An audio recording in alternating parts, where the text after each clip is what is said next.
வணக்கம். அமரர் கல்கி அவர்களின் சிவகாமியின் சபதம் பாகம் 2 காஞ்சி முற்றுகை அத்தியாயம் 50 மந்திராலோசனை. அன்றிரவு 1:30 ஜாமம் ஆனபோது மந்திராலோசனை சபை கூடியிருப்பதாகவும் குமார சக்கரவர்த்தியின் வரவை அனைவரும் எதிர்பார்த்து கொண்டிருப்பதாகவும் செய்தி வந்தது. மாமல்லரும் அன்னையிடம் விடை பெற்று புறப்பட்டார். புல்லலூரிலிருந்து சக்கரவர்த்தி செய்தி அனுப்பியதின் காரணமாகத்தான் இன்றிரவு இந்த மந்திராலோசனை சபை கூடியது. மந்திரிகளும் அமைச்சர்களும் கோட்டத் தலைவர்களும் மந்திராலோசனைக்கு அழைக்கப்பட்டு வந்திருந்தார்கள். தளபதி பரஞ்சோதி பின்தொடர மாமல்லர் மண்டபத்திற்குள் பிரவேசித்தார். அங்கே கூடியிருந்தவர்கள் எல்லோரும் எழுந்து நின்று மரியாதை செய்தார்கள். பிறகு பீடங்களில் அமர்ந்தார்கள். சக்கரவர்த்தியின் சிம்மாசனம் வெறுமையாய் இருந்தது. அதன் அருகில் போட்டிருந்த மற்றொரு சிம்மாசனத்தில் மாமல்லர் அமர்ந்தார். அவருக்கு பின்னால் பரஞ்சோதி நின்று கொண்டிருந்தார். அவருக்கு ஏனோ உட்கார மனம் வரவே இல்லை. ஏதோ எதிர்பாராத சம்பவங்கள் நடக்கப் போவதாக அவருடைய உள்ளுணர்ச்சி சொல்லிக் கொண்டிருந்தது. இதனால் ஏற்பட்ட பரபரப்பு அவருடைய முகத்தில் பிரதிபலித்தது. முதன் மந்திரி சாரங்கதேவ பட்டர் சபையை ஆரம்பித்து வைத்தார். அவர் சபையை பார்த்து கூறியதாவது: இன்றைக்கு இந்த நேரத்தில் மந்திராலோசனை சபை கூட்டும்படியாக சக்கரவர்த்தி ஆజ్ఞயிட்டதின் பேரில் இங்கே கூடியிருக்கிறோம். ஆனால் சக்கரவர்த்தி இன்னும் வந்து சேரவில்லை. விசித்திர சித்தரான நம் சக்கரவர்த்தி வேறு முக்கிய அலுவல்களில் ஈடுபட்டிருப்பதனால் இன்னும் வந்து சேரவில்லையா, அல்லது எதிர்பாராத இடையூறுகளினால் தடுத்து நிறுத்தப்பட்டாரா என்பதும் தெரியவில்லை. இந்த நிலைமையில் மந்திராலோசனையை தள்ளி போடுவதா அல்லது குமார பல்லவரின் தலைமையில் சபையை நடத்துவதா என்று முதலில் தீர்மானிக்க வேண்டும். சக்கரவர்த்தி 9 மாதத்துக்கு முன்பு வடக்கு போர்க்களத்துக்கு சென்றபோது மாமல்லருக்கு சர்வ ராஜ்ய அதிகாரங்களையும் கொடுத்துவிட்டு சென்றார். எனவே மாமல்லரின் தலைமையில் மந்திராலோசனையை நடத்தலாம் என்றே நான் நினைக்கிறேன். உங்கள் எல்லோருடைய அபிப்பிராயமும் அவ்விதமே இருக்கும் என்று கருதுகிறேன். முதன் மந்திரியின் மேற்படி பிரேரணையை ஆம் ஆம் என்று கூறி சபையோர் அனைவரும் ஆமோதித்தார்கள். பின்னர் முதலமைச்சர் ரணதீர பல்லவராயர் சொன்னதாவது: இந்த சபையை தள்ளி போட்டு சக்கரவர்த்தி வருகிற வரையில் காத்திருப்பதற்கு முடியாத நிலைமையில் நாம் இருக்கிறோம். வாதாபியின் முன்னணி படைகள் கோட்டைக்கு 2 காத தூரத்தில் வந்துவிட்டன. இந்த நிலைமையில் நாம் செய்ய வேண்டியது என்னவென்பது பற்றி குமார சக்கரவர்த்தியின் அபிப்பிராயத்தையும் ஆజ్ఞயையும் அறிய விரும்புகிறோம். வடக்கு போர்க்களத்திலிருந்து நம் வீர பல்லவ சைன்யத்தை சேதமடையாமல் கோட்டைக்குள்ளே கொண்டு வந்து சேர்த்த சேனாதிபதி கலிப்பகையாரும் நமது கடமையை பற்றி தமது அபிப்பிராயத்தை தெரியப்படுத்துவார் என்று எதிர்பார்க்கிறோம். செஞ்சிக்கோட்டை தலைவன் சடையப்ப சிங்கன் சொன்னதாவது: சக்கரவர்த்தி பற்றிய செய்தியை முதலில் தெரிந்து கொள்ள விரும்புகிறோம். வடக்கு போர்க்களத்தில் தமது சேனாதிபதியுடன் பல்லவேந்தரர் இருப்பதாகவே இத்தனை காலமும் எண்ணிக்கொண்டிருந்தோம். சைன்யத்தை விட்டு பிரிந்து சக்கரவர்த்தி எங்கே போனார் என்பதை சேனாதிபதி தெரிவிக்க கூடுமா? சேனாதிபதி கலிப்பகையார் கூறினார். 10 தினங்களுக்கு முன்னால் சக்கரவர்த்தி 2000 வீரர்களுடன் வடக்கு போர்க்களத்திலிருந்து புறப்பட்டார். காஞ்சிக்கோட்டைக்கு சைனியங்களுடன் வந்து சேரும்படி எனக்கு கட்டளையிட்டு விட்டு சென்றார். அப்புறம் எனக்கு தகவல் ஒன்றும் தெரியாது. புல்லலூர் போர்க்களத்துக்கு செல்வதாக நான் ஊகித்தேன். சக்கரவர்த்தி அழைத்து சென்ற வீரர்களில் திரும்பி வந்திருப்பவர்கள் அவ்விதமே சொல்லுகிறார்கள்.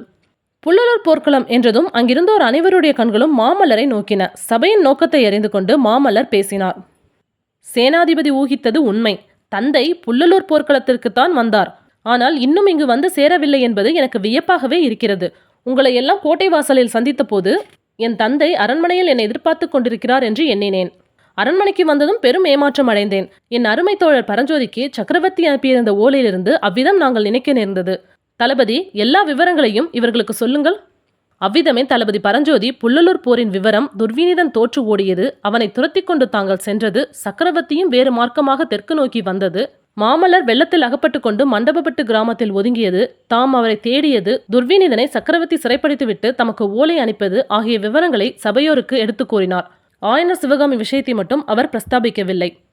அதன் மேல் முதன் மந்திரி சாரங்கதேவ பட்டர் கூறியதாவது: சக்கரவர்த்தி இல்லாத சமயத்தில் நம்முடைய பொறுப்பு பன்மடங்கு அதிகமாயிருக்கிறது. தென் தமிழ்நாடு இதுவரையில் கண்டிராத பெரிய பகைவர் படை நம்மை நெருங்கி வந்து கொண்டிருக்கிறது. அந்த நிலைமையில் நாம் செய்ய வேண்டியதை பற்றி குமார சக்கரவர்த்தியின் அபிப்பிராயத்தை தெரிந்து கொள்ள விரும்புகிறோம். கோட்டத் தலைவர்களும் மாமல்லரின் ஆజ్ఞையை எதிர்பார்க்கிறார்கள். காஞ்சி கோட்டை முற்றுகைக்கு உட்படுவதற்குள் அவர்கள் தங்கள் கோட்டத்துக்கு திரும்பி போய்விட வேண்டுமல்லவா? இதையெல்லாம் கேட்டுக்கொண்டிருந்த மாமல்லர் உடனே மறுமொழி எதுவும் சொல்லவில்லை. ஏதோ தீவிரமான சிந்தனையில் ஆழ்ந்தவராக காணப்பட்டார். அதை கவனித்த முதலமைச்சர் ரணதீர பல்லவராயர், முதலில் வடக்கு போர்க்களத்திலிருந்து திரும்பி வந்திருக்கும் சேனாதிபதி கலிப்பகையார் தமது அபிப்பிராயத்தை சொல்லுவது நல்லது. சக்கரவர்த்தி இந்த சபை கூட்ட சொன்னதின் நோக்கம் என்னவென்பது அவருக்கு தெரிந்திருக்கக்கூடும் என்றார். சேனாதிபதி கலிப்பகையார் தம் ஆசனத்திலிருந்து எழுந்து நின்று சொல்லத் தொடங்கினார். சக்கரவர்த்தி இந்த மந்திராலோசனை சபையை கூட்டியதன் காரணம் காஞ்சி முற்றுகை சம்பந்தமானதுதான். முற்றுகை ஒருவேளை ஓராண்டு காலம் நீடித்தாலும் நீடிக்கலாம் என்று சக்கரவர்த்தி எதிர்பார்க்கிறார். இந்த 1 வருஷம் கோட்டைக்குள்ள இருப்பவர்களுக்கும் வெளியில் இருப்பவர்களுக்கும் சம்பந்தம் எதுவும் இராது. ஓலை போக்குவரவுக்கும் இடமிராது. காஞ்சிக்கோட்டை முற்றுகைக்கு உட்பட்டிருக்கும் காலத்தில் நமது கோட்டத் தலைவர்கள் செய்ய வேண்டியது என்னவென்பதை அவர்களுக்கு சக்கரவர்த்தி சொல்ல விரும்பினார். அவர் சொல்ல விரும்பியது என்னவென்பதை நான் அறியேன். சேனாதிபதியை ஒன்று கேட்க விரும்புகிறோம். வாதாபி படைகள் கோட்டை வாசலுக்கு எப்போது வந்து சேரும் என்று நினைக்கிறீர்கள் என்று கோட்டத் தலைவரில் ஒருவர் கேட்டார். நாளை சூரியோதயத்துக்கு வந்து சேரலாம். அஸ்தமனத்துக்குள் கோட்டையை நாலாபுரமும் சூழ்ந்து கொள்ளக்கூடும். அப்படியானால் கோட்டைக்கு வெளியே போகிறவர்கள் நாளை சூரியோதயத்துக்குள் போய்விட வேண்டும் அல்லவா? சக்கரவர்த்தி இன்று இரவுக்குள்ளே வந்து சேராவிட்டால் கோட்டத் தலைவர்கள் அவர்களுடைய ஊர்களுக்கு திரும்பி சென்று விடுவதுதான் நல்லது. சக்கரவர்த்தியின் ஆஞ்ஞை அவர்களை தேடிக்கொண்டு வந்து சேரும் என்று எதிர்பார்க்கலாம். சற்று நேரம் மௌனம் குடிக்கொண்டிருந்தது. எல்லாரும் மாமல்லுடைய முகத்தை உற்று நோக்கி கொண்டிருந்தார்கள். குமார சக்கரவர்த்தியின் ஆஞ்ஞையை எல்லாரும் எதிர்பார்த்து கொண்டிருக்கிறோம் என்று முதல் மந்திரி கூறினார். மாமல்லர் தமது ஆசனத்திலிருந்து கம்பீரமாக எழுந்தார். சபையோர் அனைவரையும் ஒரு தடவை பார்த்தார். பிறகு கூறினார். 10 மாதங்களுக்கு முன்பு சக்கரவர்த்தி காஞ்சியை விட்டு புறப்பட்ட போது தாம் திரும்பி வரும் வரை தம்முடைய ஸ்தானத்தில் சகல ராஜ்ய அதிகாரங்களையும் வகிக்கும்படி எனக்கு கட்டளையிட்டார். அது உங்களுக்கு எல்லாம் நினைவிருக்கிறதல்லவா? நினைவிருக்கிறது என்று சிலர் சொன்னார்கள். இன்னும் சிலர் ஆமோதிப்பதற்கு அறிகுறியாக தலையை அசைத்தார்கள். ஏதோ விபரீதமான யோசனை வரப்போகிறதென்று எண்ணியவர்களைப் போல் மற்றவர்கள் மௌனமாய் இருந்தார்கள். சக்கரவர்த்தி இன்னும் திரும்பி வரவில்லை. ஆகவே அவர் எனக்கு அளித்த ராஜ்யாதிகாரத்தை இன்னும் நான் வகிக்கலாம் அல்லவா? அது உங்களுக்கெல்லாம் சம்மதம்தானே? சம்மதம் சம்மதம் என்பதாக சபையில் பல குரல்கள் ஏக காலத்தில் கோஷித்தன.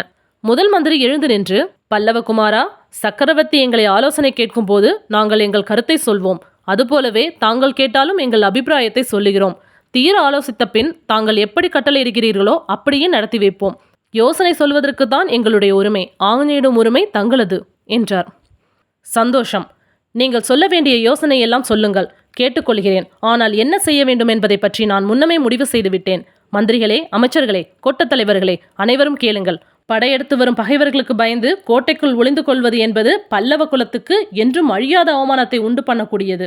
தொண்டைமான் இளந்திரையன் வழிவந்த வீர பல்லவ வம்சத்துக்கு இந்த மகத்தான களங்கம் என்னுடைய காலத்தில் ஏற்படுவதை நான் ஒரு நாளும் சகிக்க முடியாது. இந்த கோட்டைக்குள் இன்று சுமார் 1,00,000 பல்லவ வீரர்கள் போருக்கு துடிதுடித்துக் கொண்டிருக்கிறார்கள். அவர்களை அழைத்துக்கொண்டு நாளைக்கே வெளியேறி நமது கோட்டை வாசலில் வாதாபி சைனியத்தை தாக்குவது என்று முடிவு செய்துவிட்டேன். அதற்கு உங்களுடைய சம்மதத்தை எதிர்பார்க்கிறேன். தளபதி பரஞ்சோதி என்னுடன் போர்க்களத்துக்கு வருவார். பரஞ்சோதிக்கு பதிலாக சேனாதிபதி கலிப்பகையாரை கோட்டை வாசலுக்கு நியமிக்கிறேன். இதற்கு உங்களுடைய சம்மதம் தெரிந்து கொண்ட பிறகு வெளியூர் கோட்ட தலைவர்களுக்கு நான் சொல்ல வேண்டியதை சொல்கிறேன். மாமல்லர் பேச்சை நிறுத்திய போது இடியிடித்து ஓய்ந்தது போலிருந்தது. மந்திரிகளும் அமைச்சர்களும் ஒருவரது முகத்தை ஒருவர் பார்த்தார்கள். யாருக்கும் பேச நான் எழவில்லை. ஹாய் ஃப்ரெண்ட்ஸ், உங்களுக்கு இந்த கதை பிடிச்சுன்னா லைக் பண்ணுங்கள், ஷேர் பண்ணுங்கள், மறக்காமல் சப்ஸ்கிரைப் பண்ணுங்கள். தேங்க்யூ.